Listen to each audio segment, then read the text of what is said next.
মানুষ যখন বেশিরভাগ পাপে লিপ্ত হয়ে যায় তখন আল্লাহ নারাজ হয়ে যায়, আল্লাহ নারাজ হয়ে যায়। এর প্রমাণ আমরা আগেও পাই। মুসা নবীর জামানায় হে তরুণ যুবকেরা, দীর্ঘদিন ধরে আকাশ থেকে পানি হচ্ছে না। এমন সময় মুসা নবীর দরবারে বেশ কিছু মানুষ এসে বলল, হুজুর বেয়াদবি নেবেন না, দীর্ঘদিন থেকে ধরে আকাশ থেকে পানি হচ্ছে না, রহমতের পানি আকাশ থেকে নাজিল হচ্ছে না, মানুষগুলো পানির জন্য হাহাকার করছে, পশু পাখিগুলো মারা যাচ্ছে, গাছপালাগুলো সব জ্বলে পুড়ে হলুদ হয়ে যাচ্ছে। ও আল্লাহর নবী মুসা কালিমুল্লাহ, আপনি একটু ব্যবস্থা করুন।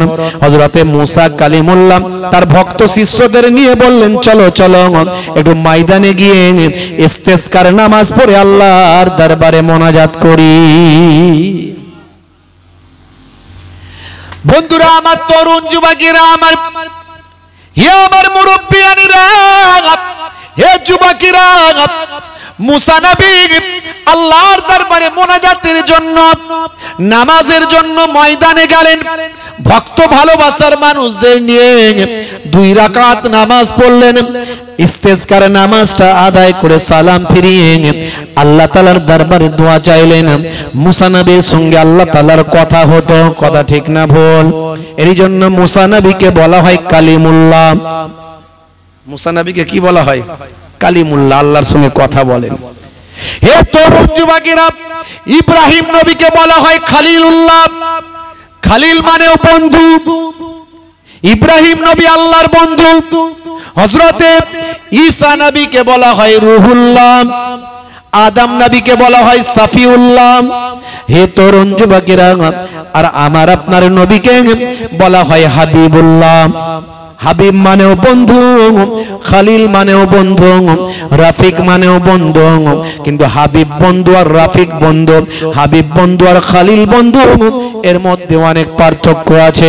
হে তরুণ যুবকেরা, হে আমার মুরব্বিয়ানেরা, খলিল বন্ধু মানে, তার মানে আল্লাহ তাকে যা ভালোবাসেন তিনি আল্লাহকে তার থেকেও বেশি ভালোবাসেন। এটা হচ্ছে খলিল বন্ধুর মধ্যে পার্থক্য। আর হাবিব বন্ধুর সঙ্গে পার্থক্য, হাবিব বন্ধু যাকে বলা হয়, আল্লাহ যতটা ভালোবাসেন নবীও ততটা ভালোবাসেন। জোরে হবে না?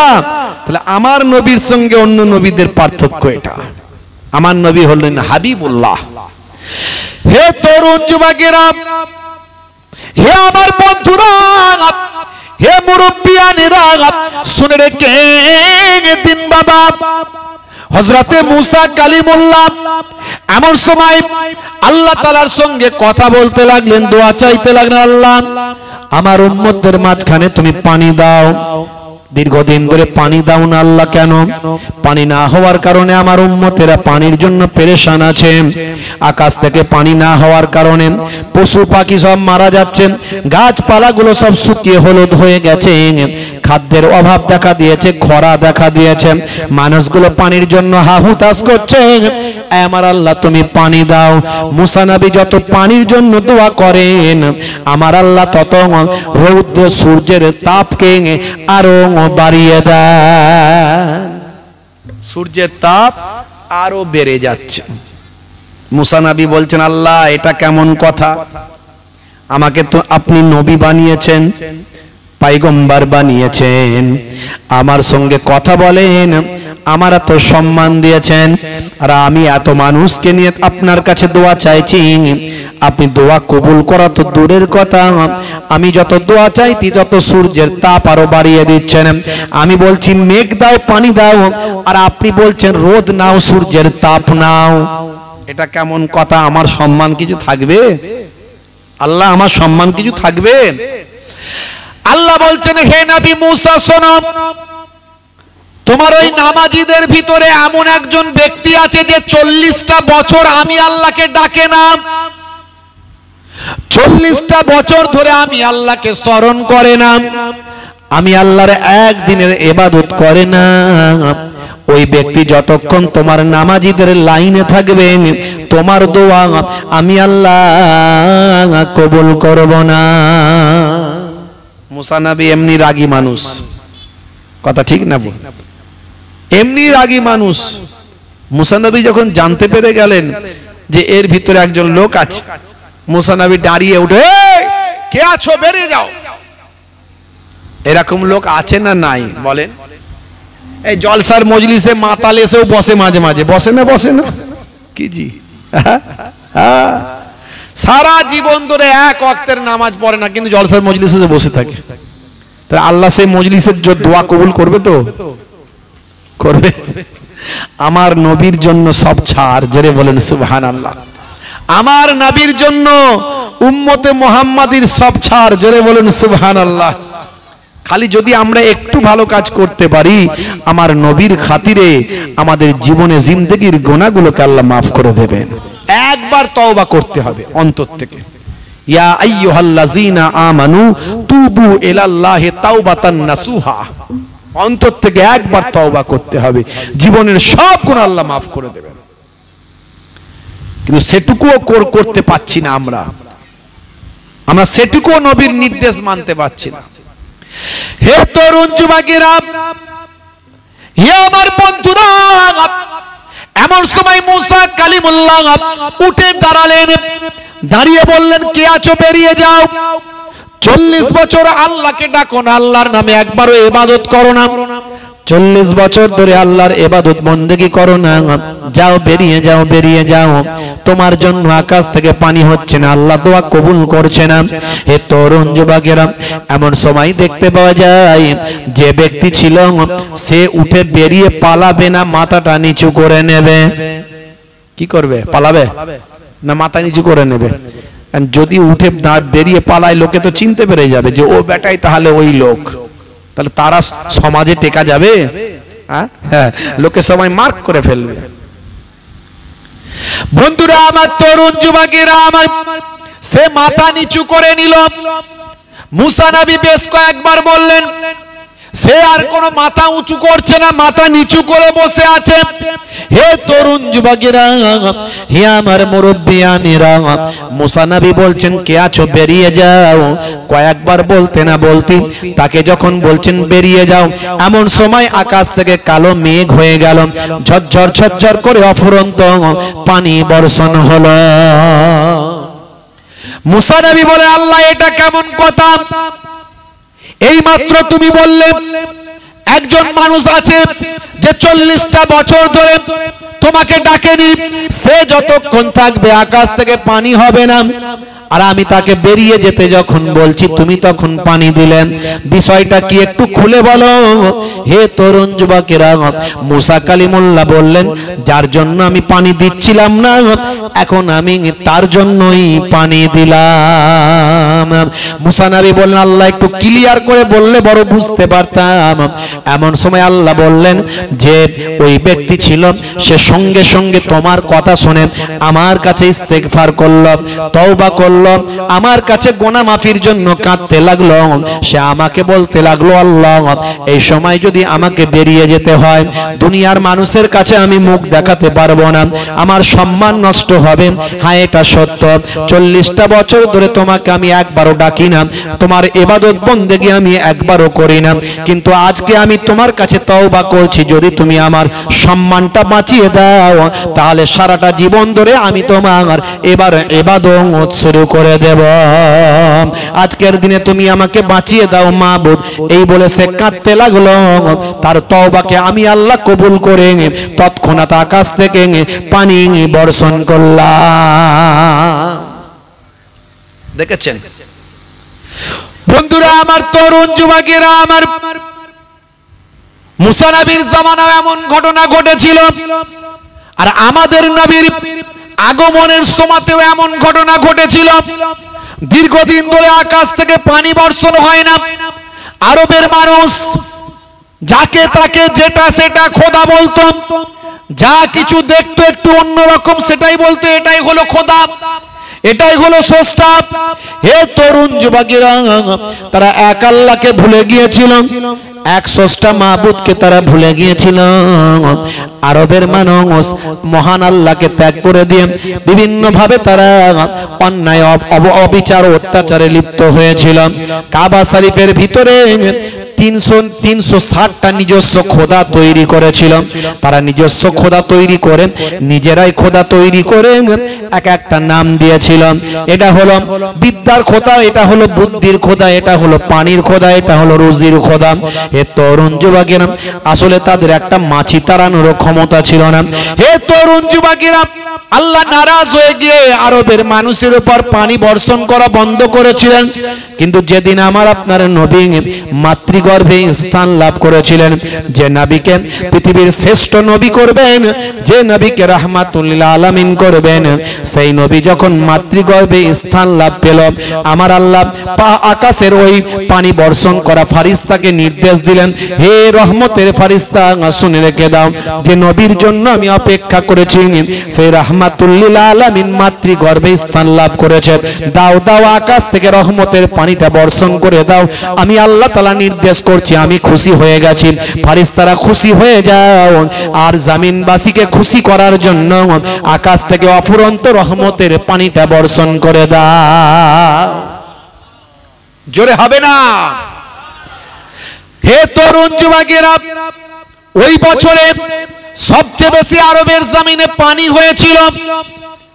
এই বছরে এত পানি হয়েছিল যে আরবের মানুষ পানির জন্য আনন্দে আত্মহারা হয়েছিল। পশু পাখিগুলো সব আনন্দে নৃত্য করেছিল। গাছপালাগুলো সব বাবা আবার সবুজ হয়ে গিয়েছিল, ফলে ফুলে পরিশোভিত হয়েছিল। আরবের মানুষ আনন্দিত হয়ে ওই বছরের একটা নাম ঘোষণা করেছিল। নাম দিয়েছিল সানাতুল ফাতহ ওয়াল ইবতিহাজ, জয় এবং আনন্দের বছর নামে ওই বছরকে তারা বিভূষিত করেছিল। হে তরুণ যুবকেরা, সেই বছরে আমার আপনার নবী মাতৃগর্ভে স্থান লাভ করেছিল। হে যুবকেরা, আল্লাহর নবী ওই বছরে জন্মগ্রহণ করলেন। চাচা দাদা আব্দুল মুত্তালিব খুশি হলেন, চাচারা সব খুশি হয়ে গেল, চাচা আবু তালিব খুশি হয়ে গেল, পশু পাখি খুশি হয়ে গেল, জিন ইনসান খুশি হয়ে গেল, ফারিস্তারা খুশি হয়ে গেল, আমার আল্লাহ স্বয়ং নিজেও খুশি হয়ে গেল। সারা কুল কায়নাতের সব কিছু আমার আপনার নবীর আগমনে খুশি হয়ে গেল। 12 রবিউল আউয়ালে রহমত ওয়ালা নবী এলো রে, সাফাতের তাজ পরে জামিনে বরকত ওয়ালা নবী এলো রে, এলো রে ভাই এলো রে, কাউসার ওয়ালা নবী এলো রে। আল্লাহুম্মা, বারবার হাত দিও না। ওয়ালা আলি সাইয়্যিদিনা, ওই কুরাইশ বংশের ভিতরে মা আমিনার রেহেমে এলে তুমি নূর জেলে আব্দুল্লাহর ওই বাগানে। জোরে হবে না? আর জোরে হবে না? ওই কুরাইশ বংশের ভিতরে মা আমিনার রেহেমে এলে তুমি নূর জেলে আব্দুল্লাহর ওই বাগানে। ওই বাগানের ফুলকলি, ওই বাগানের ফুলকলি ফুটলো সারা ভুবনে। 12 রবিউল আউয়ালে রহমত ওয়ালা নবী এলো রে, সাফাতের তাজ পরে জামিনে বরকত ওয়ালা নবী এলো রে, এলো রে ভাই এলো রে, এলো রে ভাই এলো রে, কাউসার ওয়ালা নবী এলো রে। আল্লাহুম্মা,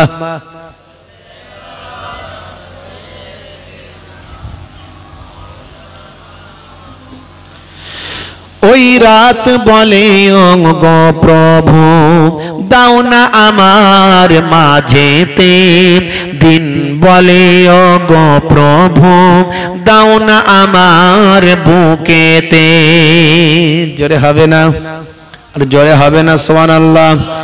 ওই রাত বলে গো প্রভু দাও না আমার মাঝেতে, দিন বলে গো প্রভু দাও না আমার বুকেতে, দিন ও রাতের মাঝেতে, দিন ও রাতের মাঝেতে এলেন নবী সুবহে সাদেকে, 12 রবিউল আউয়ালে रहमत वाला नबी लोंगरे, सफातर ताज पर ज़मीने बरकत वाला नबी लोंगरे, ए लोंगरे भाई ए लोरे, कौसर कौसर वाला नबी लोंगरे। अल्लाहुम्मा सल्ली अला, जोर से पढ़ो वाला आली।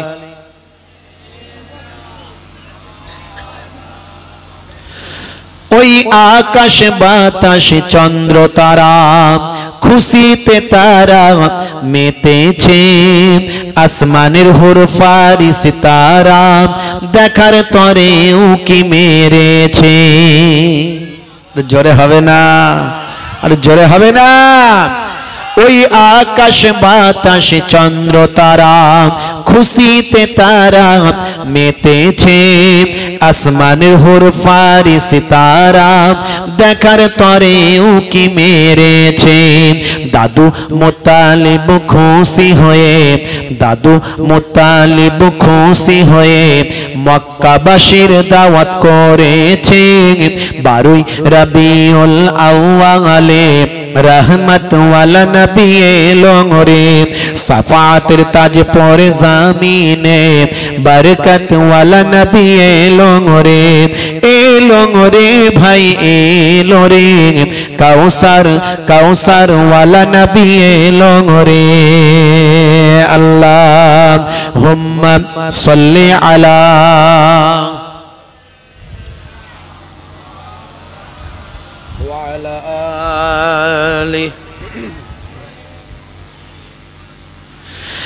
হে তরুণ যুবকেরা,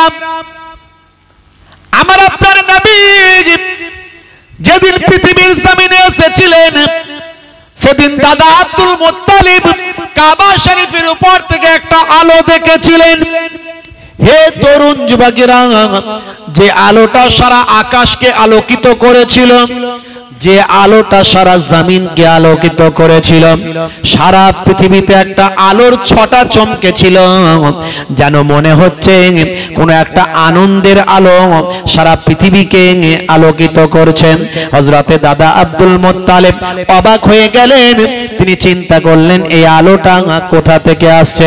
দেখতে পেলেন হাই রে হাই, এই আলোটা মক্কার কোন একটা ঘর থেকেই তো বেরিয়ে যাচ্ছে।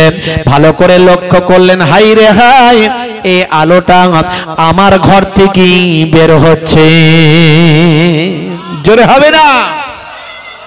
বন্ধুরা আমার, তরুণ যুবকেরা আমার, আম্মা জান আমিনা তিনি বর্ণনা করেছিলেন, দয়ার নবীর হাদিস থেকে প্রমাণ পাওয়া যায়, যেদিনে দয়ার নবী পৃথিবীর জমিনে এসেছিলেন, আমার আল্লাহ কুদরতি নূর আলম মা আমিনা থেকে আমার আল্লাহ এমন বিচ্ছুরিত ঘটিয়েছিলেন। আম্মা জান আমিনা বলেছিলেন, সেই আলোতে আমি সেই শাম সিরিয়ার বড় বড় অট্টালিকা প্রাসাদগুলো আমি দেখতে পেয়েছিলাম। আমার আপনার নবীকে আমার আল্লাহ এমন নূর বানিয়েছিলেন, জ্যোতি বানিয়েছিলেন। ভাই আমার, মাতৃগর্ভে সন্তান থাকলে মায়েদের যে অবস্থা হয়, আম্মা জান আমিনার ক্ষেত্রে সেটা সম্পূর্ণ বিপরীত। সেই রকম কোন অবস্থা আম্মা জান আমিনার জন্য হয়নি। হে তরুণ যুবকেরা, হে আমার বন্ধুরা, আম্মা জান আমিনার কাছে, আম্মা জান আমিনার কাছে বড় বড় বিদুষী নারী, আল্লাহর নবীদের স্ত্রীরা, আল্লাহর জান্নাতি মহিলারা আগমন করতেন। আম্মা জান আমিনার উপর রহমত ছিল। আম্মা জান আমিনা বুঝতে পারতেন তার মাতৃগর্ভে একটা যে সন্তান আছেন, সেই সন্তান সাধারণ কোন সন্তান নয়, তিনি হবেন আখিরি জামানার পয়গম্বর। আল্লাহর নবী ছোট্ট বয়সে আম্মা জান হালিমাতুস সাদিয়া যখন নিয়ে গিয়েছিলেন, আপনারা জানেন হালিমাতুস সাদিয়ার যে বাহনটা ছিল, উটনিটা ছিল, হে তরুণ যুবকেরা, যেটা দুর্বল হওয়ার কারণে সবচেয়ে শেষে এসেছিল, কিন্তু সেই হালিমাতুস সাদিয়া যখন এতিম নবী আখিরি জামানার পয়গম্বরকে নিজের বাড়িতে নিয়ে যাওয়ার জন্য এলেন, আরবের প্রথা অনুযায়ী তায়েফের সেই দূর থেকে সাদিয়া গোত্র থেকে যখন ভাই আমার স্বামী হারেসকে সঙ্গে নিয়ে আম্মাজান হালিমাতুস সাদিয়া তিনি যখন তার রুগ্ন দুর্বল উটনিটা নিয়ে আরবে মক্কার জমিনে যখন পৌঁছালেন, সবচেয়ে শেষে এসেছিলেন দুর্বল উট হওয়ার কারণে, কিন্তু দয়ার নবীকে, নূর নবীকে, রাহমাতুল লিল আলামিনকে, শিশু নবীকে যখন সে উটনিতে চাপিয়েছিলেন, আমার আল্লাহর কুদরতি ক্ষমতা ওই উটনির উপর এসেছিল। উটনি সতেজ হয়েছিল, সচ্ছল হয়েছিল, শক্তিশালী হয়েছিল, সবচেয়ে শেষে এসেছিল। আর যারা আগে চলে গিয়েছিল ওই উটনি সবচেয়ে শেষে তাদেরকে ওভারটেক করে সবাইকে পার করেছে, সাদিয়া গোত্রে তায়েফের জমিন পার হয়ে সেখানে পৌঁছে যায়। এই ক্ষমতা আমার আল্লাহ দয়ার নবীর খাতিরে আমার আল্লাহ দান করলেন। মরুভূমি এলাকায় যেখানে ঘাস টাস তেমন নাই, আমার নবীর খাতিরে সাদিয়া গোত্রের মানুষদের জন্য আল্লাহ তাদের পশু পাখি, তাদের ব্যবসা বাণিজ্যে সবকিছুতে উন্নতি দান করেছিলেন, সব আমার নবীর খাতিরে। বন্ধুরা আমার, তরুণ যুবকেরা আমার, হে আমার মুরব্বিয়ানেরা, হে আমার বন্ধুরা, শুনে রেখে দিন বাবা, আল্লাহর নবী হালিমাতুস সাদিয়ার বাড়িতে আছেন। আল্লাহর নবীর দুধ ভাইরা, আল্লাহর নবীর দুধ বোনেরা, তরুণ যুবকেরা আমার, বাচ্চাকে নিয়ে আল্লাহর নবীকে নিয়ে মাঝে মাঝে তারা ময়দানের দিকে খেলা দেখতে যেত, খেলতে যেত, ঘুরতে যেত।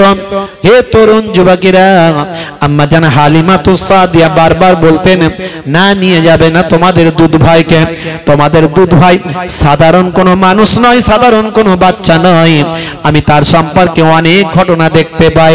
তোমরা নিশ্চয় দেখতে পেয়েছো, যখন আমাদের বাড়িতে তোমাদের দুধ ভাই এসেছে তখন থেকে আমাদের বাড়ির উন্নতি হয়েছে, ডেভেলপমেন্ট হয়েছে, আমরা আরাম পেয়েছি, শান্তি পেয়েছি, সচ্ছলতা পেয়েছি।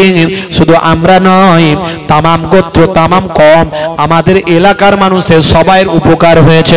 অর্থাৎ তোমার দুধ ভাই সাধারণ কোনো বাচ্চা নয়, তোমার দুধ ভাইকে নিয়ে আমার বড় চিন্তা হয়। তোমার ভাইকে তোমরা এভাবে নিয়ে চলে যেও না, তোমার ভাইয়ের প্রচন্ড কষ্ট হবে, তাকে সে রৌদ্রের মধ্যে কষ্ট পাবে। হে তরুণ যুবকেরা, আল্লাহর নবীর দুধ বোন সেই সময় বলেছিল, হালিমাতুস সাদিয়ার কন্যা তখন বলেছিল, আম্মা জান আপনি চিন্তা করবেন না, আমরা আমাদের ভাইকে যত্ন নিয়ে কোলে নিয়ে আদর করে থাকি। আমি লক্ষ্য করি আমার দুধ ভাইকে যতক্ষণ আমি নিয়ে থাকি, ময়দানে খেলা দেখি, ঘোরাফেরা করি, ততক্ষণ আমি লক্ষ্য করি একটা মেঘ আমার দুধ ভাইয়ের মাথাতে ছায়া করে থাকে। আমার দুধ ভাইয়ের যেন কষ্ট না হয়, আকাশের মেঘ সর্বদা প্রস্তুত থাকে।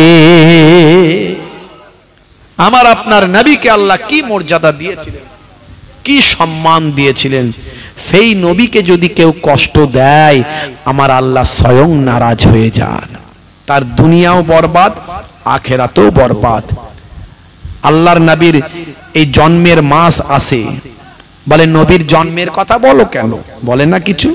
বাবাজি দ্বন্দ্ব করবেন না বাপ, আপনি যা পারেন করেন, মানুষকে বিভ্রান্ত করবেন না, আপনার মনে যেটা আছে করেন। আমরা জন্মের আলোচনাও করব, কর্মের আলোচনাও করব, নবী পাকের ইন্তেকালের আলোচনাও করব, নবী পাকের পুরো জিন্দেগি কারনামা, নবী পাকের পুরো লাইফ স্টাইল আমরা আলোচনা করব। হে মুসলমান, কিছু সময়ের জন্য জান্নাতের বাগানে যদি বসেন, আপনার জীবনটা পরিবর্তন করে দিতে পারেন কে? কিছু সময়ের জন্য জান্নাতের বাগানে যদি বসেন, আপনার আমার জীবন জিন্দগিটা বদলে দিতে পারেন কে? হে তরুণ যুবকেরা, হে আমার মুরব্বিয়ানেরা, আল্লাহর নবী সোনার জবানে বললেন, শোনো হে দুনিয়ার মানুষ, শুনে রেখে দাও, আমি দয়ার নবী তোমাদের জানিয়ে দি বাবা, তাদারিসুল ইলম ইলমের দার্স নাও, ফিল লাইলে রাতের বেলা সাআতান 1 ঘন্টা, 1 ঘন্টা যদি দিনের তালিম নাও, রাতের বেলা যদি ওয়াজ নসিহত খানা শোনো, কোরআন হাদিসের বয়ানটা যদি রাতের বেলা শোনো, 1 ঘন্টা অনলি 1 আওয়ার যদি 1 ঘন্টা আপনি ওয়াজে মাহফিলে যদি আপনি বসেন, যদি খোলা অন্তর থেকে পরিবর্তনের নিয়ত করে যদি মাহফিলে বসেন, হে তরুণ যুবকেরা, ওই 1 ঘন্টার তালিমটা কি মর্যাদা, কি সম্মান আমার আপনার নবী সোনার জবানে বললেন, খায়রুম মিন আহিয়াইহা, সারা জীবন ধরে যত ভালো কাজ করেছো, যত নফল ইবাদত খানা করেছো, ওই 1 ঘন্টার তালিমটা, ওয়াজ শোনাটা, মাহফিলে বসাটা, সারা জীবন ধরে যত ভালো কাজ আছে, নফল ইবাদত আছে, তার থেকে এই 1 ঘন্টার আলোচনা শোনাটা অনেক অনেক ভালো। বুঝতে পারছেন? এটা আমার নবী পাকের কথা, আমার নানাজান ছোট হুজুর কেবলার কথা নয়, আমার দাদাজান মায়াপুর পীরনগরী হুজুর পীর কেবলার কথা নয়, কথাটা দোজাহানের বাদশার কথা। তো সেই নবীর আলোচনার মজলিসে আমরা এখনো সবাই উপস্থিত হতে পারিনি। বাপ, তাড়াতাড়ি জান্নাতের বাগানে চলে আসুন, দেরি করবেন না বাপ, মজলিসে চলে আসে, সময় নষ্ট করবেন না, সময় চলে গেলে সময় আর ফিরে আসবে না। আর আপনি যে সময়টা পার করে চলে এসেছেন, শত চেষ্টা করলে সেই সময়টাতে ব্যাকে যেতে পারবেন না। হে তরুণ যুবকেরা, হে আমার বন্ধুরা, শুনে রেখে দিন বাবা, জেনে রেখে দেন, ঈদে মিলাদুন নবী, নবীর জন্মে ইমানদার খুশি হবে না? হবে না? জোরে বলেন, খুশি হবে না? হবে না? আপনার সন্তানের জন্ম হলে আপনি খুশি হন না? হন না? কি জি, আপনার সন্তানের জন্ম হলে আপনি খুশি হন না? হন না? হন। আর নবী পৃথিবীতে এসেছেন, ইমানদার খুশি হবেন এটা হতে পারে? এক শ্রেণীর মানুষ বলছে না ঈদে মিলাদুন নবী, নবীর জন্মে আবার খুশি কেন হতে হবে? বলছে না? বলছে না? ঈদে মিলাদুন নবী চলবে না বলছে। আমরা ফুরফুরা শরীফ মুজাদ্দিদুজ জামান পীর আবু বকর সিদ্দিক রাহমাতুল্লাহ আলাইহি, যিনি জামানার মুজাদ্দিদ ছিলেন, যুগ সংস্কারক ছিলেন, ছোটখাটো আলেম ছিলেন না বাবা। আলেম হতে গেলে, মাওলানা হতে গেলে 6টা হাদিস পড়তে হয়, 86টা হাদিস পড়তে হয়। আর দাদা হুজুর পীর কেবলা রাহমাতুল্লাহ আলাইহি 6টা হাদিস তো পড়েছিলেন, তার সঙ্গে সঙ্গে মদিনা শরীফ থেকে 40টা হাদিসের সনদ প্রাপ্ত হয়ে, 40টা হাদিস পড়ে সনদ প্রাপ্ত হয়ে হিন্দের জমিনে ফিরে এসেছিলেন। জোরে হবে না? সেই জামানার টপ আলেম ছিলেন দাদা হুজুর কেবলা। তাই বসিরাট হুজুরের মতো এত বড় মাওলানা, এত বড় আলেম দাদা হুজুর পীর কেবলাকে ওস্তাদ বলে মেনেছিলেন। জোরে হবে না? জোরে হবে না? পীর মানে হলো ওস্তাদ, পীর মানে হলো টিচার, পীর মানে হলো ভাই আমার রাহবার, আমাকে পথ দেখানেওয়ালা। বুঝতে পারছেন? পীর যাকে বলি আমরা, শায়েখ যাকে বলি আমরা, ওস্তাদ যাকে বলি আমরা, পীর মানে হলো জ্ঞানবৃদ্ধ, বয়োবৃদ্ধ। এটা ফার্সি শব্দ। অনেকে বলে পীর কথা কি কোরআনে আছে নাকি রে বাবু? আরে বাবা, কোরআনে কি সব ভাষা থাকে নাকি? কোরআন তো আরবি ভাষায়। তোমার মাথায় কি বুদ্ধি শুদ্ধি কিছু নাই নাকি? পীরটা তো ফার্সি শব্দ, তো কোরআনে কি করতে থাকবে? হ্যাঁ, কোরআন তো আরবি ভাষায়। এই যে আমরা নামাজ বলি, নামাজ কথা বলি তো নাকি? তো নামাজ কথাটা কোরআনে লেখা দেখাও তো দেখি, দেখাও। রোজা লেখা, রোজা, এই রোজা কথাটা কোরআনে লেখা দেখাও। এগুলো তো আরবি শব্দ নাই, কোরআনে পাবে কোথায়? কোরআনে এর পরিবর্তে আরবিতে লেখা আছে সলাত, সম, সিয়াম। আর পীর কথা কোরআনে লেখা নাই, লেখা আছে মুর্শিদ, ওলি। জোরে বলুন সুবহানাল্লাহ। বুঝতে পারছেন বাপ? এখন বিতর্ক, অনেক রকমের কথা, দল মত, হ্যাঁ, কত রকমের দল মত। আখেরি জামানা, ইমান বাঁচানো বড্ড মুশকিল ভাবছি আমার। হে তরুণ যুবকেরা, হে আমার বন্ধুরা, শুনে রেখে দিন বাবা, জেনে রেখে দেন, আল্লাহর নবীর আমরা মিলাদের কথা শুনবো। আল্লাহর নবীর আমরা সিরাতের কথা শুনব, আল্লাহর নবীর জন্মের কথা শুনব, আল্লাহর নবীর আমরা কর্মের কথা শুনব, দয়ার নবীর ইন্তেকালের কথাও আমরা শুনব। আমার আপনার নবীর প্রতিটা মুহূর্ত উম্মতে মুহাম্মাদির জন্য লাজিম জরুরি, আমার আপনার জন্য সেখান থেকে শিক্ষা আছে। হে তরুণ যুবকেরা, আল্লাহর নবী আল্লাহ রাসূলের জন্মে আকাশ বাতাস চন্দ্র সূর্য গ্রহ উপগ্রহ সব খুশি হয়েছিল।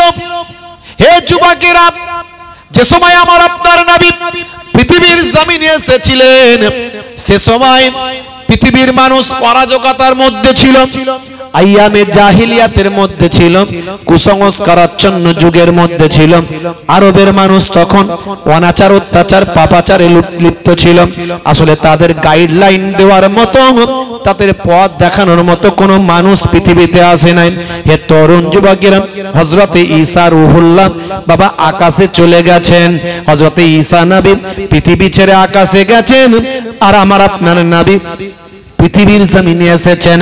এই যে ডিউরেশন অফ পিরিয়ড বা আমার এই যে গ্যাপ পিরিয়ড, এই সময়কালটা হলো ঐতিহাসিকদের মতে কম বেশি প্রায় 500 বছর। এই 500 বছর পৃথিবীর বুকে কোনো নবী আসেন নাই, পৃথিবীর বুকে কোনো পথ প্রদর্শক আসেন নাই, পৃথিবীর বুকে মানুষকে সঠিক দিশা দেখানোর মতো কেউ আসেন নাই। এই পৃথিবীর মানুষ 500 বছর নবীহারা অবস্থায় ছিল। এই নবীহারা অবস্থায় থাকার কারণে মানুষ অনাচার অত্যাচার পাপাচার লুকাচার মেরে নেওয়া কেড়ে নেওয়া মাইট ইজ রাইট জোজ্জার মূল্য তার এমন কোনো অপরাধ ছিল না পৃথিবীর মানুষ সে অপরাধ করে নাই। বুঝতে পারছেন? এই 500 বছরে কোনো নবী ছিল না, কোনো মাস্টার ছিল না, কোনো টিচার ছিল না, মানুষকে সঠিক পথের দিশা দেখানোর মতো গাইডলাইন দেওয়ার মতো কেউ ছিল না, গাইডার ছিল না। হে তরুণ যুবকেরা, হে আমার বন্ধুরা, কিছু মানুষ তৎকালীন যুগে তাওরাতের ফলোয়ার্স ছিল, কিছু মানুষ তৎকালীন যুগে ইনজিলের ফলোয়ার্স ছিল। আহলে কিতাব তারা মেনে চলতো, আল্লাহ প্রদত্ত কিতাব তারা মেনে চলতো বাবা, কিন্তু দীর্ঘদিন দেরি হয়ে গেছে বাবা, সঠিকভাবে তাদের কাছে উপস্থাপন করা হয়নি। এই জন্য তাওরাত এবং ইনজিলকে তারা কিছু মানুষ বিকৃত করে ফেলেছিল, নিজেদের মন মর্জি মতো তারা চালনা করেছিল, কারণ তাওরাত ইনজিল মুখস্থ করার সিস্টেম ছিল না। হে তরুণ যুবকেরা, এইভাবে তারা পথভ্রষ্ট হয়েছিল। ম্যাক্সিমাম মানুষ তারা অন্যায় অত্যাচারে লিপ্ত হয়েছিল। হে তরুণ যুবকেরা, তাদের এই কৃতকর্মে অন্যায় অপরাধে আমার আল্লাহ অসন্তুষ্ট হয়েছিলেন, আমার আল্লাহ নারাজ হয়েছিলেন। হে তরুণ যুবকেরা, আমার আল্লাহ নারাজ হয়ে গিয়ে পৃথিবীর বুকে আমার আল্লাহ রহমতের দরজায় তালা মারতে বলেছিলেন ফেরেশতাদের, এই ফেরেশতারা রহমতের দরজায় তালা মারো, পৃথিবীর বুকে এক ফোঁটা পানি আর বর্ষণ করো না, পানি বন্ধ করে দাও। বড্ড অন্যায় কাজে লিপ্ত হয়েছে, আকাশে তালা মেরে দাও, রহমতের দরজায় তালা মেরে দাও, আর পানি ফানি দিও না। বড্ড ওরা বদমাইশি শুরু করেছে। আচ্ছা, আমরা সারা পৃথিবীর মানুষ মিলে যদি আল্লাহর বিরুদ্ধে স্লোগান দিই, পথে নামি, রাস্তা অবরোধ করি, আমার আল্লাহর কিছু যায় আসে? কি দুনিয়ার নেতা পেয়েছো নাকি? যখন তখন রাস্তা অবরোধ করে দেবে, লড়তে হবে লড়তে হবে, ভোট দেবেন কোনখানে, আমাদের ওইখানে মানতে হবে, না হলে গদি ছাড়তে হবে। ও বাপ রে বাপ! হ্যাঁ, আল্লাহ নবীর জন্মের কথা আমার আল্লাহ কোরআন মাজিদে বলেছে, দেখবেন সূরা বাকারা 129 নম্বর আয়াত। 5000 বছর আগে ইব্রাহিম নবী আমার আপনার নবীর জন্মের জন্য আল্লাহ তাআলার দরবারে দোয়া চেয়েছিলেন, রব্বানা ওয়াবআস ফীহিম রাসূলাম মিনহুম ইয়াতলু আলাইহিম আয়াতিকা ওয়া ইউআল্লিমুহুমুল কিতাবা ওয়াল হিকমা ওয়া ইউযাক্কিহিম। আমাদের নবীর জন্য আজ থেকে 2000 বছর আগে হযরতে ঈসা রূহুল্লাহ তার কওমকে, তার জাতিকে আমার আপনার নবীর জন্মের কথা বলেছিলেন। কি বলেছিলেন সেটা কোরআন মাজিদে আল্লাহ লিপিবদ্ধ করেছেন। কোরআনের একটা অক্ষরকে যদি অস্বীকার করে বেঈমান হয়ে যাবে। হে তরুণ যুবকেরা, সূরার নাম সূরা সাফ, আয়াত নাম্বার হলো 6। এই 6 নাম্বার আয়াতে আল্লাহ বলছেন হযরত ঈসা নবী তার কওমকে বলছেন নবী পাকের জন্মের খুশির কথা। অমুবাশশিরাম বিরাসূলিন, জোরে বলুন সুবহানাল্লাহ। আল্লাহর নবী একজন নবীর সুসংবাদ দিলেন।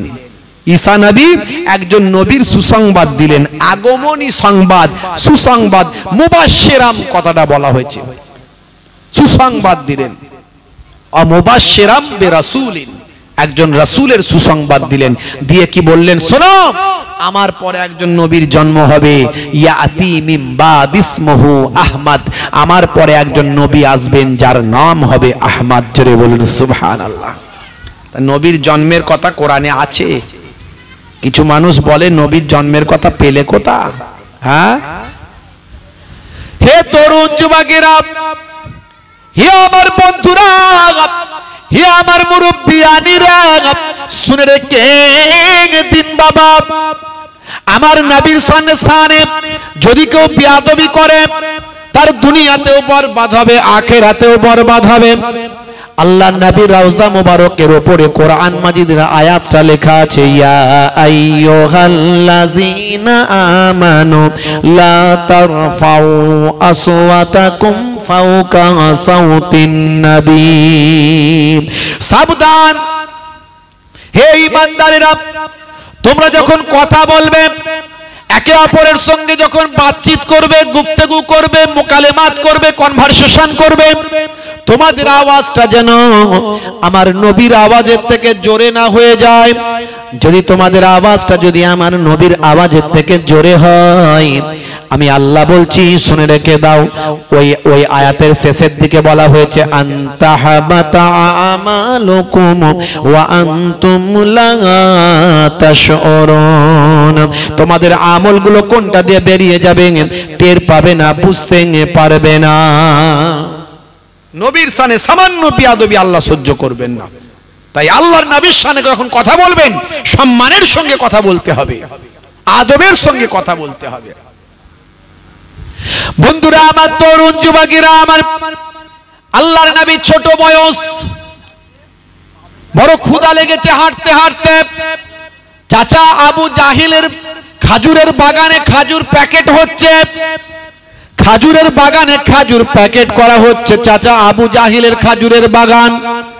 আল্লাহর নবী ছোট বয়স 6 বছর 7 বছর বয়স, নবীর আমার হেঁটে হেঁটে যাচ্ছেন। চিন্তা করলেন, হাই রে হাই, বড় ক্ষুধা লেগেছে, চাচার খাজুরের বাগানে খাজুর প্যাকেট হচ্ছে, একটু যাই চাচাকে বলি, চাচা দুটো খাজুর দাও। বলতে পারে না, পারে না, কি গো? হ্যাঁ, হে তরুণ যুবকেরা, আবু জাহেল তার আসল নাম হলো আবুল হেকাম, জ্ঞানের পিতা। কিন্তু তার সারাটা জীবন এমন জীবন যাপন করেছে, কাজ করেছে। আল্লাহর নবী এক সময় বলেছিলেন, ও আবুল হেকাম নয়, আবু জাহেল। ওই আবু জাহেল তার লাকাব হয়ে গেল, মূর্খের পিতা সে হয়ে গেল। হে তরুণ যুবকেরা, হে আমার বন্ধুরা, ছোট্ট বয়স নবী আমার যখন বললেন, চাচা দুটো খাজুর আমাকে দেন, বড় ক্ষুধা লেগেছে। এমন সময় চাচা বললেন, খাজুর দিতে পারি, ওই যে দেখছো আমার গোলাম খাজুর প্যাকেট করছে, ওই খাজুরের প্যাকেটটা বস্তাটা আমার বাড়িতে পৌঁছে দাও। আমার বাড়িতে যদি খাজুরের প্যাকেটটা বস্তাটা পৌঁছে দাও, আমি তোমাকে দুটো খাজুর দেব। এতিম নবী আমার, এতিম নবী আমার তাই করলেন। আহারে আহারে, আমার আল্লাহ নারাজ হলেন। এতিম নবী দুটো খাজুর চেয়েছিল, খাজুর না দিয়ে তুমি বস্তা বানানোর জন্য তাকে নির্দেশ দিলেন। হে তরুণ যুবকেরা, আল্লাহর নবী সেই সময় গোলামের কাছে গেলেন, সার্ভেন্টের কাছে গেলেন, ওই চাকরের কাছে গেলেন। আবু জাহিলের চাকর সার্ভেন্ট তার কাছে গিয়ে বললেন, চাচা বলল বস্তাটা বাড়িতে পৌঁছে দিচ্ছে, দাও আমাকে তুলে দাও। তখন সেই গোলামের মনে দয়া হলো, আহারে বাবা বাচ্চা তুমি কি পারবে, তুমি কি এই বস্তাটা তুমি বাড়িতে নিয়ে যেতে পারবে, অনেক ভারী। আর এতিম নবী, দয়ার নবী, নূর নবী রাহমাতুল লিল আলামিন বললেন, বাবা আপনি আমার মাথাতে চাপিয়ে দেন। চাচা বলেছে এটা বাড়িতে পৌঁছালেন তবেই তো নাকি দুটো খাজুর দেবেন, আমার মাথায় চাপিয়ে দিন, আমি চেষ্টা করব বাড়িতে পৌঁছে দেওয়ার, ইনশাআল্লাহ আমি বাড়িতে দিয়ে আসবো। হে তরুণ যুবকেরা, এতিম নবী আমার অনেক কষ্ট করে একটা খাজুরের বস্তা ছোট্ট বয়সে বহন করে ওই চাচা আবু জাহিলের বাড়িতে পৌঁছে দিলেন। হে তরুণ যুবকেরা, হে আমার বন্ধুরা, হে আমার মুরব্বিয়ানিরা, দিয়ে বাড়ি থেকে ফিরে আবার বাগানে এলেন। চাচা আবু জাহিলকে বললেন, চাচা যান, সুন্দরভাবে বাড়িতে পৌঁছে দিয়ে এসেছি, আপনি বলেছিলেন পৌঁছে দিলে তবে দুটো খাজুর দেবেন, দিন দিন এবার আমাকে দুটো খাজুর দিন, বড় ক্ষুধা আমাকে লেগেছে। এমন সময় চাচা আবু জাহিল একটা খাজুর দিল আর একটা দিল না। দয়ার নবী বললেন, চাচা যান, আর একটা তো দেবার কথা, দুটো খাজুর তো দেবেন বলেছিলেন। সেই সময় আবু জাহিল এ কথা শুনে আল্লাহর নবীকে একটা, ছোট মাসুম নবী এতিম নবীকে একটা জোরে থাপ্পড় মেরে দিল। এই থাপ্পড়ে আকাশ বাতাস সব স্তব্ধ হয়ে গেল। দয়ার নবীকে একটা থাপ্পড় মেরে দিল, দয়ার নবীকে কত কষ্ট দিল। কি নবী, কি রাসূল, সেই নবীকে এতটা কষ্ট দিয়ে দিল। ছোটবেলায় আবু জাহিল, আল্লাহর আকাশ বাতাস যেন সব থেমে গেল, সব স্টপ হয়ে গেল, আকাশ বাতাস যেন সব স্টপ হয়ে গেল, বন্ধ হয়ে গেল। আহারে, দয়ার নবীকে আঘাত করে দিয়েছে। বন্ধুরা আমার, তরুণ যুবকেরা আমার, দয়ার নবী আমার মনটা বড় খারাপ। সেই সময় আল্লাহর নবী, আল্লাহ রাসূল সেই সময় মনটা খারাপ করে পাহাড়ের তলদেশে চলে গেছেন। এদিকে গোলাম তার মনিবকে সে খবর দিচ্ছে, মনিব, হে আমার মনিব, শুনে রেখে দেন, জেনে রেখে দেন, আপনি কি জানেন যত বস্তা আমরা খাজুর সব জড়ো করেছি, সব খাজুরগুলো আর খাজুর নাই। যতগুলো বাগানে এখনো আমাদের খাজুর ছিল, সেই খাজুরগুলো আর খাজুর নাই, সব এক একটা খাজুরগুলো সব ছোট ছোট সব পাথরে পরিণত হয়েছে। হে তরুণ যুবকেরা, এতিম নবীর মনে দুঃখ লেগেছে, আমার আল্লাহ সহ্য করলেন না। আবু জাহিলের যত খাজুর ছিল সব পাথরে পরিণত করে দিলেন। দয়ার নবী আমার পাহাড়ের তলদেশে মন মারা করে বসে আছেন, আল্লাহর দরবারে দোয়া চাইছেন, বসে আছেন। আহা, হাই রে হাই, হাই রে হাই, আজ যদি আমার আব্বা হায়াতে থাকতেন, আজ যদি আমার জননী মা হায়াতে থাকতেন, তাহলে আমার চাচা আবু জাহিল আমাকে থাপ্পড় মারতে পারতো না। ওদিকে চাচা ভাই আমার দাদা আব্দুল মুত্তালিব, তিনি খোঁজাখুঁজি শুরু করে দিয়েছেন, কোথায় গেল, কোথায় গেল। চাচা আবু তালেব খোঁজাখুঁজি শুরু করে দিয়েছে, কোথায় গেল, কোথায় গেল। হে তরুণ যুবকেরা, এমন সময় দয়ার নবীকে তারা পাহাড়ের তলদেশ থেকে বুঝিয়ে সুজিয়ে গায়ে মাথায় হাত বুলিয়ে আবার বাড়িতে ফিরিয়ে নিয়ে এলেন। আমার নবীর সামান্য বেয়াদবি আমার আল্লাহ সহ্য করবেন না। হে রাসূল, তোমায় ভালোবাসি অন্তরে শুধু মুখে না, জান্নাতের আশায় নয় হে রাসূল, জাহান্নাম কেউ ডরি না। নবীকে পেয়ে গেলে আবার কিসের জান্নাত, কিসের জাহান্নাম? কথা ঠিক না ফির? আরে নবীর জন্যই তো সবকিছু। নবীকে যদি আমরা পাই আর আমাদের জান্নাত জাহান্নাম আর চিন্তা নাই, আমার নবী তো জান্নাত। জোরে বলুন সুবহানাল্লাহ। জোরে হবে না? জোরে হবে না? হে রাসূল, তোমায় ভালোবাসি অন্তরে শুধু মুখে না, জান্নাতের আশায় নয় হে রাসূল, জাহান্নাম কেউ ডরি না। জান্নাতের আশায় নয় হে রাসূল জাহান্নাম কেউ ডরি না তোমার পাওয়ার আশায় মন ছুটে যায় মদিনায় তোমার পাওয়ার আশায় মন ছুটে যায় মদিনায় এ আশিকে দিদার দাও না আর দূরে থাকিও না এ আশিকে দিদার দাও না আর দূরে থাকিও না হে রাসূল তোমায় ভালোবাসি অন্তরে শুধু মুখে না জান্নাতের আশায় নয় হে রাসূল জাহান্নাম কেউ ডরি না জান্নাতের আশায় নয় হে রাসূল জাহান্নাম কেউ ডরি না তোমার ওই নাম শুনিলাম এই চোখে দেখলাম না তোমার ওই নাম শুনিলাম এই চোখে দেখলাম না এই সুর যদি শুনে থাকো একবার দেখা দাও না এই সুর যদি শুনে থাকো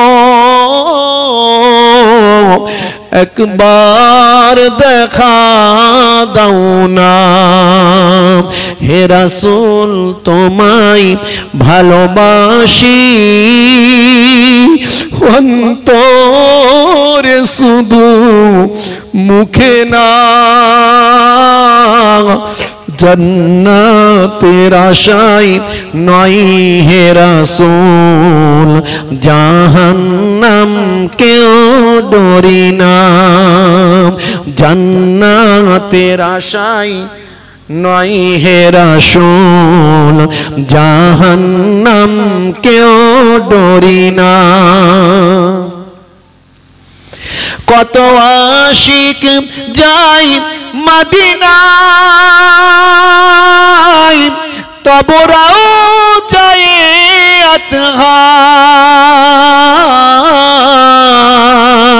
আতহার কত আশিক যায় মদিনায় তবরাও যায় আতহার এ গরিবে আর জিশনো মোর খাবে দেখা দাও না এ গরিবে আর জিশনো মোর খাবে দেখা দাও না হে রাসূল তোমায় ভালোবাসি অন্তরে শুধু মুখে না জান্নাতের আশায় নয় হে রাসূল জাহান্নাম কেউ ডরি না জান্নাতের আশায় নয় হে রাসূল জাহান্নাম কেউ ডরি না আল্লাহুম্মা সাল্লি আলা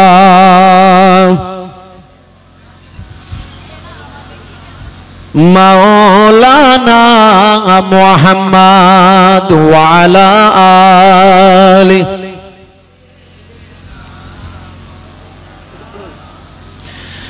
সেই দয়ার নবী আপনাকে আমাকে অনেক ভালোবাসেন বাপ, সেই নবীর তরিকা ছেড়ে দেবেন না, সেই নবীর সুন্নত ভুলে যাবেন না, সেই নবীর নির্দেশকে ছেড়ে দেবেন না।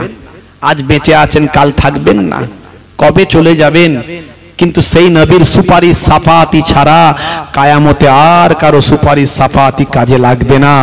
আমার আল্লাহ কিছু কিছু মানুষকে অনুমতি দেবেন, পরে দেবেন অনুমতি। কিছু আলেমে হাক্কানি, কিছু হাফেজে কোরআন, কিছু ওলিয়ে কামেল, তাদেরকে অনুমতি দেবেন, তারা পরে কিছু সুপারিশ করতে পারবে, কিন্তু প্রথম অবস্থায় কোন নবীরও সুপারিশ করার ক্ষমতা থাকবে না, একমাত্র আমার নবীর। জোরে বলুন সুবহানাল্লাহ। সেই নবীর সুপারিশ সাফাতি পেতে গেলে আপনাকে সেই নবীর নির্দেশ মানতে হবে, নামাজ ছেড়ে দেবেন না বাপ। যে নামাজের জন্য আমার আপনার নবী সারাটা জীবন ধরে অন্যায়ের বিরুদ্ধে প্রতিবাদ করেছেন, সারাটা জীবন ধরে কষ্ট পেয়েছেন, যে নবীর শত শত হাজার হাজার সাহাবায়ে কেরাম নিজেদের জীবন পর্যন্ত চলে গেছে নামাজকে প্রতিষ্ঠা করার জন্য, কারণ বেদিনেরা নামাজ পড়তে দিত না। আমার নবী নামাজে দাঁড়িয়েছে, নবীর পিঠের উপর উটের নাড়ি ভুঁড়িগুলো সব চাপিয়ে দেওয়া হয়েছে। আমার নবী কত কষ্ট পেয়েছে, তবুও নামাজ নবী আমার ছেড়ে দেননি, আস্তে আস্তে সিজদা থেকে উঠেছেন। এত অত্যাচার নবীর উপর করা হয়েছে, এত জুলুম করা হয়েছে, সেই নামাজকে তারপরও আমার নবী প্রতিষ্ঠা করেছেন। ইন্তেকালের সময় আল্লাহর নবী দুটো কথা বলে ইন্তেকাল করেছেন। দয়ার নবী আমার বললেন, আসসালাত আসসালাত আসসালাত, হে আমার উম্মতেরা নামাজ নামাজ নামাজ, নামাজ ছেড়ে দিও না, নামাজ ত্যাগ করো না। মুসলমানের ছেলে সেই নবীর দেওয়া নামাজ গেল ভুলে। হে মুসলমানের ছেলে, নায়ক গায়ক নায়িকা গায়িকার ভক্ত হলেন, বিশ্ব নবীর ভক্তের খাতা থেকে নামটা কেটে দিলেন। হে তরুণ যুবকেরা, নামাজ ছেড়ো না, বিশ্ব নবীর সুন্নত ভুলে যেও না। নামাজের যখন সময় হবে, মসজিদে যখন আজান দেওয়া হবে, সেই নবীর ভালোবাসার কথা তোমার কি মনে পড়বে না? সেই আল্লাহ তাআলার রহমত কি তোমার হৃদয়ে আসবে না? তুমি নামাজে দাঁড়িয়ে যাবে, সিজদায় চলে যাবে। যদি তুমি নামাজে চলে যাও, আমার আল্লাহ তোমার জীবনে জিন্দেগির মনের নেকাসা আরজুগুলো কবুল করে নেবেন।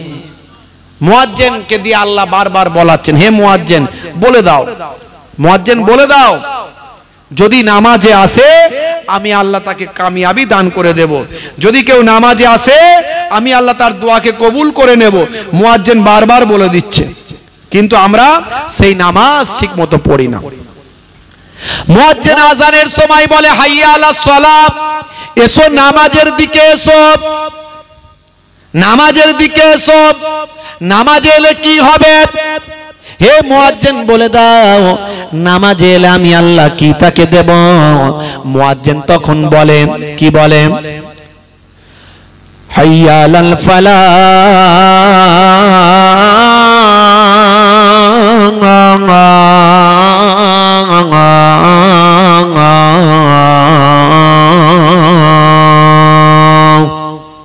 নামাজে এলে আমি আল্লাহ তোমাকে কামিয়াবি দান করে দেব। জোরে বলুন সুবহানাল্লাহ।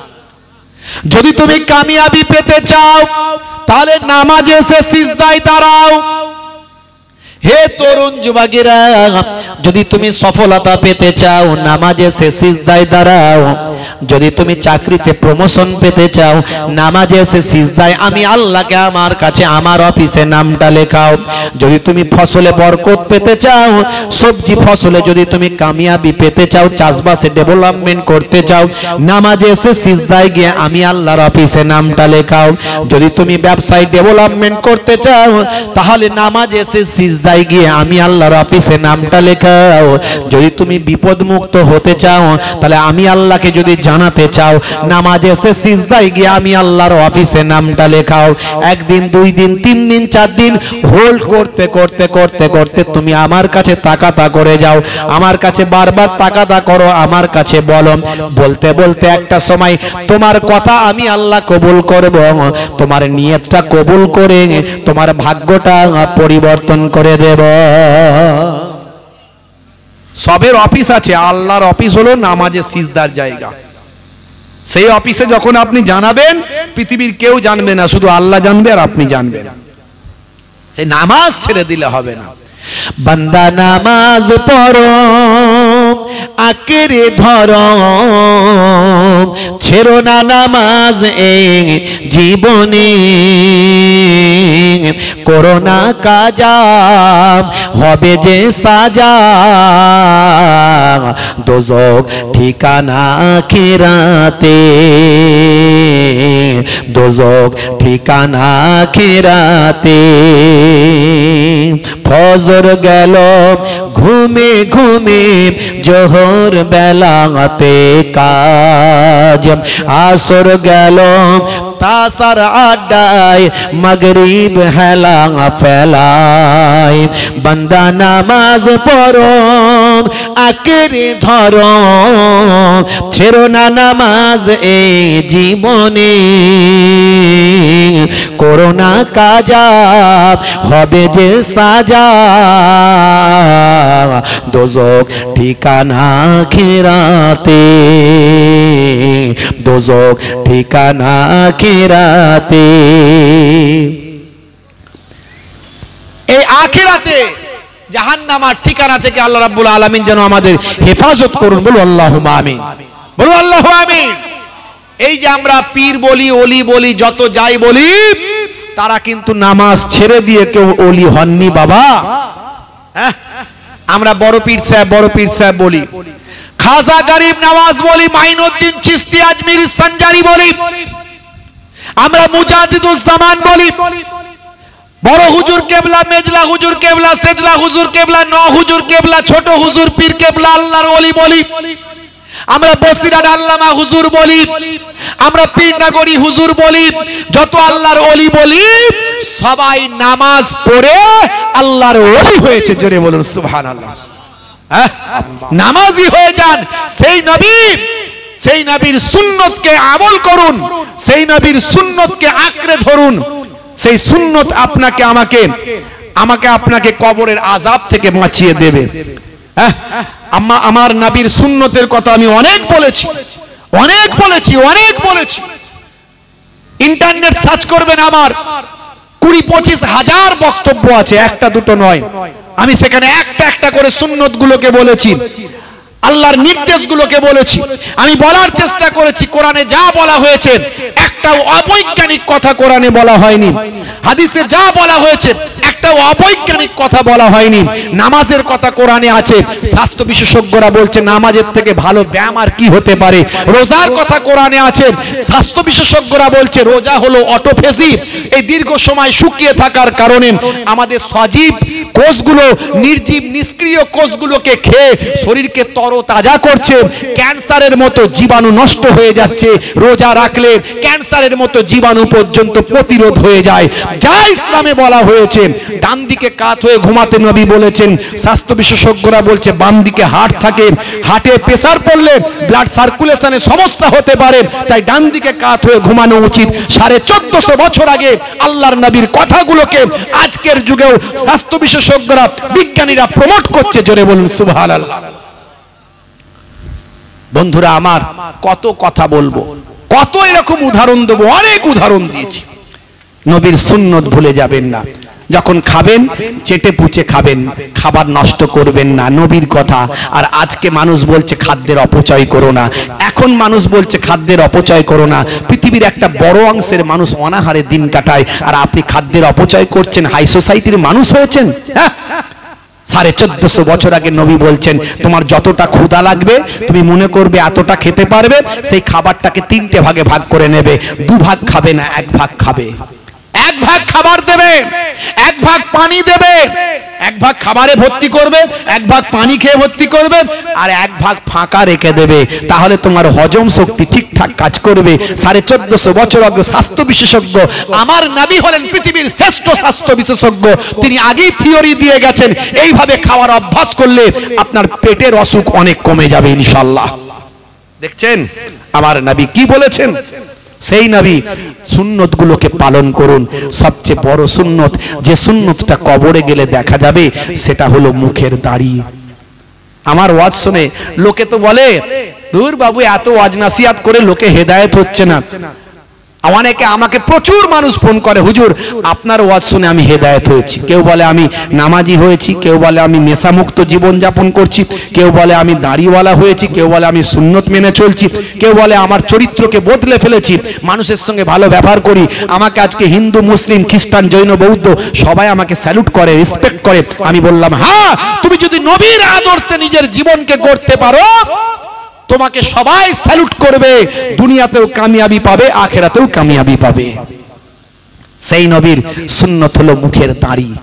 দাড়ির মধ্যেও সায়েন্স আছে, আমি এর আগে বলেছি, আজ আর বলবো না। জি হ্যাঁ, মুখের দাড়ি, বড় দাড়ি রাখতে, মুহিবুল্লাহ হুসাইনের মতো দাড়ি রাখতে যদি অসুবিধা মনে হয়, ছোট হলেও রাখুন। এখন তো দাড়ি ফ্যাশন। বিরাট কোহলি দাড়ি রেখেছে, হরভজন সিং দাড়ি রেখেছে, লিওনেল মেসি দাড়ি রেখেছে, হাসিম আমলা তো সুন্নতি দাড়ি রেখেছে, মঈন আলী খান তো সুন্নতি দাড়ি রেখেছে, কত নেতা মন্ত্রী, খেলোয়াড়, প্লেয়ার সবাই দাড়ি রাখছে। এখন দাড়ি হয়ে গেছে মুখের সৌন্দর্য। 1450 বছর আগে ইসলামের নির্দেশ হলো মুখে দাড়ি রাখা, আজকে সেটা সারা বিশ্বের মানুষ প্রমোট করছে। একটু ভাবুন, তাহলে আপনি সেই ইসলাম মাননেওয়ালা নবীর উম্মত বলে দাবি করছেন, মুখে দাড়ি রাখেননি। বড় দাড়ি রাখতে যদি লজ্জা মনে হয়, অসুবিধা মনে হয়, আপনি ছোট হলেও রাখুন, কিন্তু কোন নেতা মন্ত্রী, খেলোয়াড়, প্লেয়ার রেখেছে বলে নয়, নবীর সুন্নত বলে নিয়ত করে রাখুন। হতে পারে এই অবস্থায় যদি আপনি মারা যান, কবরে যাওয়ার পরে মুনকার নাকির ফারিস্তা বলবে মান রব্বুকা, দেখতে পাবে মুখে দাড়ির দেখা। হতে পারে ওই দাড়িটাই তখন হবে নাজাতের জারিয়া। জোরে হবে না ভাইরা আমার? ওয়াজ লম্বা চওড়া আর নয়, অনেক সময় চলে যাবে, আলোচনা করলে তো শেষ হবে না। বাবজি আমার, আগামী বছর এই পাক মাহফিলটার জন্য একটু দান আপনাদের দিতে হবে। খুব সংক্ষেপে, 12টা তো বেজে গেছে, 12:30টার মধ্যে শেষ করার চেষ্টা করব। ভেবেছিলাম 12টার মধ্যে শেষ করব, কিন্তু হলো না। যাই হোক, নবী পাকের কথা, ছোট ছোট কথা বলতে গিয়ে সময়টা অনেক দেরি হয়ে গেছে, আর লম্বা চওড়া নয়। বাবজি আমার, আগামী বছর সেই দয়ার নবী, যে নবীর জন্য সবকিছু, সেই নবীর আলোচনার মজলিসকে আগামী বছর কায়েম করার জন্য দেখি নবী প্রেমিক কজন আছে, আমার নবীকে কতটা ভালোবাসতে পারেন, কত টাকা কত দিকে চলে যায়। একবার যদি বড় একটা অসুখ হয়, লক্ষ লক্ষ টাকা খরচ হয়ে যায়, মেহমান এলে বাড়িতে হাজার হাজার খরচ হয়ে যায়, বিয়ে বাড়িতে গেলে হাজার হাজার খরচ হয়ে যায়। দেখি আপনার গ্রামে দয়ার নবীর ইসালে সব হচ্ছে, আর এই গ্রামের আশপাশে সব ফারিস্তা আর নেককার জেনেরা এসে হাজির দিয়েছে। জোরে হবে না? সেই জান্নাতের বাগান আগামী বছর আবার কায়েম করলে আমার আল্লাহ নবীর খাতিরে এই গ্রামকে হেফাজত করবেন। নবী পাকের খাতিরে আপনার ঘরকে আল্লাহ বিপদ আপদ থেকে, মুসিবত থেকে হেফাজত করবেন। সেই যে নবীর জন্য সবকিছু, সেই নবীকে ভালোবেসে 1000 করে টাকা মাত্র আগামী বছর দেবেন, এখন নয় পরে দেবেন, নামটা শুধু লেখাবেন। আমি